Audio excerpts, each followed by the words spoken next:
Supreme, before I react to the issues you have raised, there must be a country, there must be a Nigeria before we talk about working together.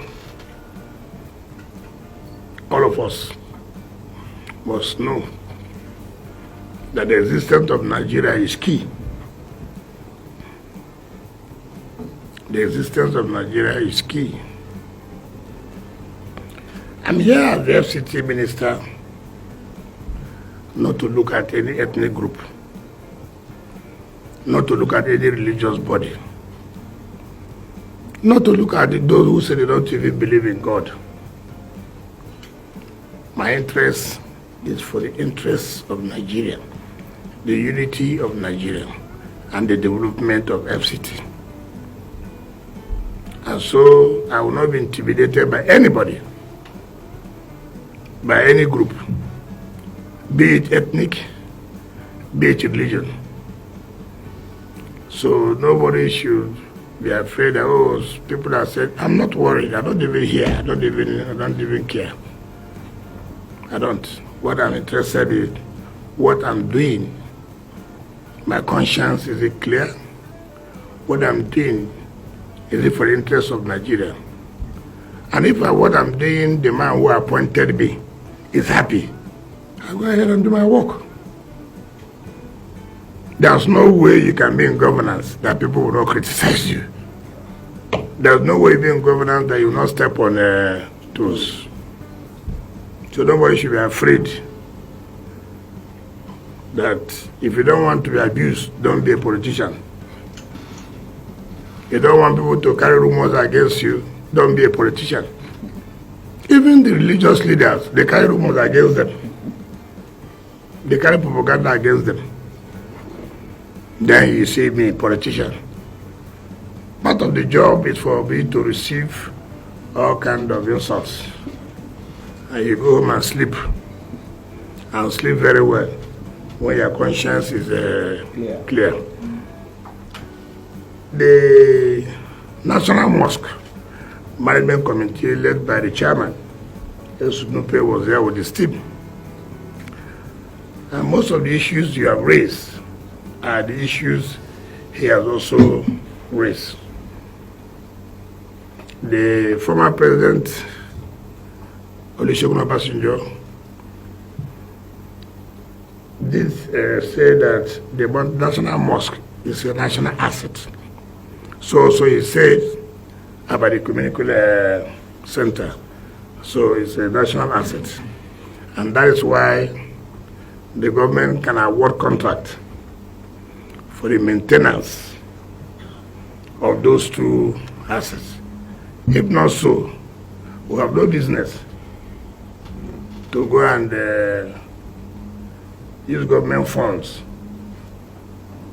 to go and maintain religious centers.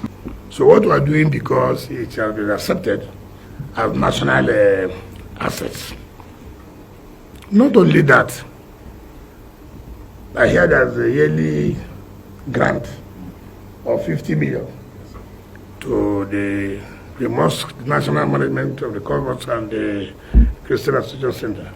In fact, I saw the one of the, which I minister to you now, to pay to them, because I've not seen their own. It was also the same day that they came, and that was the first time I heard about contracts awarded for the maintenance of these two structures. Before then, nobody had told me. And also the road that cuts their land at the southern part, they were waiting for the relocation, or they give it another allocation, since that plus 63, since the road had cut the land. It was there I directed the executive secretary of the FCDA to go and bring me the file. Luckily, I've treated the file and I approved for reallocation of the land. But after that meeting, I heard on social media that I directed the national mosque to be brought. That is the country we are in. I hope to today, if I direct again, that's what you will say. You will say that I directed that the economic center should be brought down. Let me advise all of us. You say you're not politicians, but be careful about politicians. Be careful of politicians who are so desperate to get power. Be careful of politicians who can do anything just because of power. It's not everything you read in social media that is correct. Try and ask questions. I'm seated here as the Minister of FCT. If there's anything you think, you hear that the FCT is trying to do, do not hesitate. Just like you wrote for this courtesy call, do not hesitate to also say, look, this is what we're hearing. Is it correct?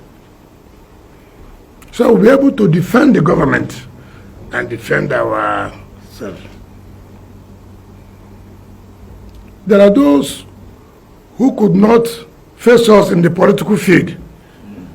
What they will do is to roll back to you people, the religious leaders, and say, do you know this man? He hates you people. If he doesn't hate you, would you not have done this? Would you not have done that? And you fall into the trap. Pray for the leadership of the country. When once a leader has emerged, whether you like it or not, a leader has emerged. If God didn't want it so, the leader would not have emerged. That's why when people die, you say that's how it suits God. It's not true. So when a leader has emerged, live your own personal view. Live your personal view. Pray for him. Because if he fails, the country has failed. At the end of the who will suffer? Blames about you are not happy with his face. No. Pray for him so he can succeed. When he succeeds, the country will succeed. So I have to say this, particularly you, the religious leaders, to know that your position is too important, very important. When you climb in the pulpit, what you say matters a lot. But once you climb there, you are talking to about 300 people, 1,000 persons, 2,000 persons. You are highly respected. So we must be careful in the kind of preachings, in the kind of things we tell our people that even not true. Not even true. Sometimes when I go to church, I see what people are preaching, I shake my head. I say, come, where do we get this fact from? Where do we get this story from? And I'm seated there as a senior government, and I know this thing does not exist. And you are clambering the pulpit and you are saying it. It's not fair. Every religious leader must be sure that whatever you say, the congregation, they listen to you. And if they don't believe you, who would they believe? Let us not, out of sentiment, out of the person you supported did not win. Everybody must not win. God, all those who control election are children of God. They are children of God. God will choose one. Yes. God has chosen a president for Nigeria. Let us pray for him to succeed. Let's leave who he voted for, who he did not vote. Those ballot papers have been torn, shredded, and the government must survive.